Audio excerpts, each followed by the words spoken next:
शिव की आराधना किसको कहते हैं?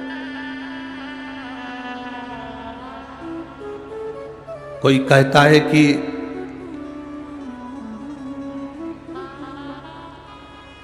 क्यों भटक रहे हो, क्यों जा रहे हो यहां वहां। हम कहते हैं तुम भटको भी मत, कहीं मत जाओ। तुम्हारे घर के नजदीक में जो शंकर का शिवालय हो, तुम्हारे घर के नजदीक में जो शंकर का मंदिर हो, शिव मंदिर हो, शिवालय हो, उस शिवालय में जाकर एक लोटा जल प्रतिदिन चढ़ाना प्रारंभ करो।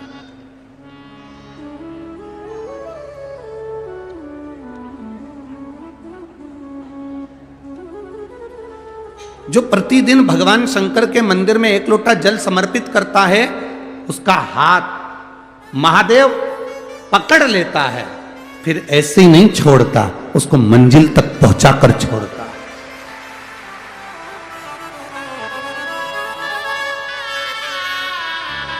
वो ऐसे ही नहीं छूट सकता।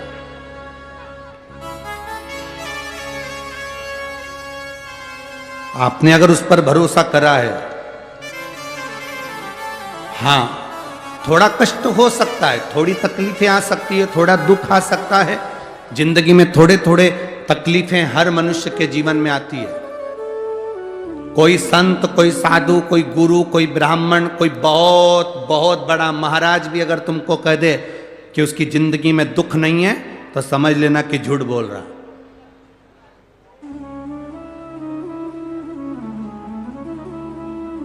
मेरे राम जी महाराज भी इस पृथ्वी पर जन्मे तो उनकी जिंदगी में भी दुख आया।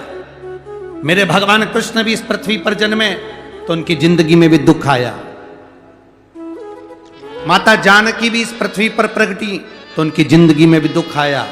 राधा रानी भी इस पृथ्वी पर प्रगटी तो उनकी जिंदगी में भी दुख आया। संसार में अगर जन्म लिया है, मृत्यु लोक में अगर तुम पैदा हुए हो, पृथ्वी पर अगर तुम आए हो, तो तुम्हारी जिंदगी में दुख ये नहीं कि नहीं आएगा। हमारे पूर्व के कर्म के अनुसार हमारी जिंदगी में दुख, हमारी जिंदगी में तकलीफें आती है, पर वो दुख मिटेगा कैसे?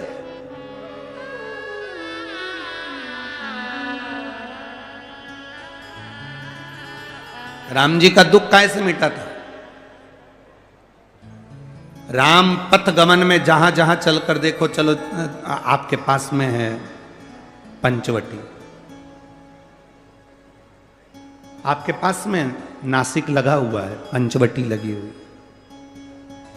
ये कथा 19 तारीख को पूर्ण हो जाएगी। 21 तारीख को नासिक में माता गोदावरी के तट पर पंचवटी में 5 दिवसीय कार्तिक महीने में कथा लोगों को श्रवण करने के लिए भक्तों को मिल जाएगी। आपके नजदीक में लगी है पंचवटी, चलो जाओ।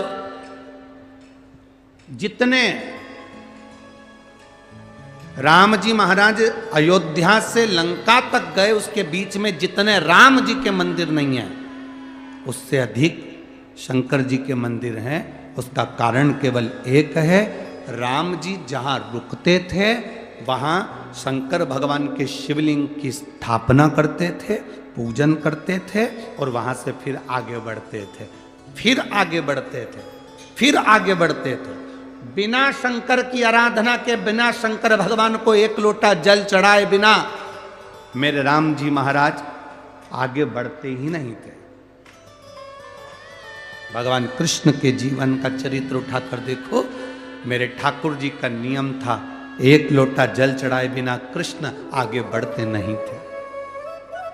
श्री दशरथ जी महाराज के जीवन चरित्र को उठाकर देखिए, सूर्य नारायण भगवान को जल और शंकर भगवान को जल चढ़ाए बिना दशरथ जी महाराज आगे बढ़ते नहीं थे। श्री जनक जी महाराज के चरित्र को उठाकर देखिए, एक लोटा जल चढ़ाए बिना जनक जी महाराज अपनी सभा में नहीं जाते थे।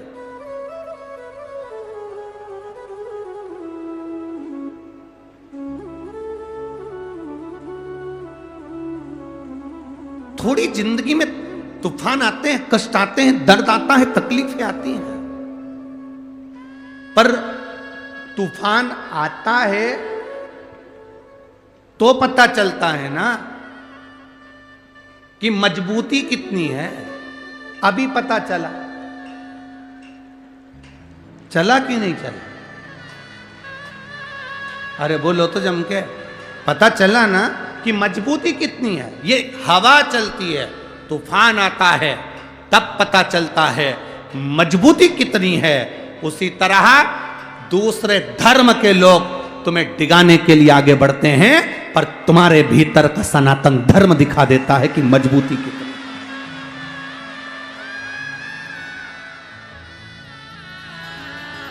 छत्रपति शिवाजी महाराज, जिनकी माता ने कहा कि बेटा सामने किला है और वो किला मुझे चाहिए, शिवाजी कहते हैं माँ क्या बात करती हो, ये किला वहाँ कितना कितना सैनिकों का बल भरा पड़ा हुआ है और मेरे पास में कुछ भी नहीं है, मेरे पास कुछ भी नहीं।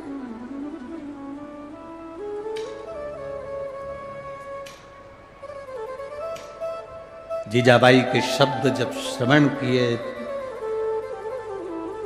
छत्रपति शिवाजी महाराज को छत्रपति का संबोधन स्वयं उनकी माता ने दिया है, स्वयं उनकी माता ने।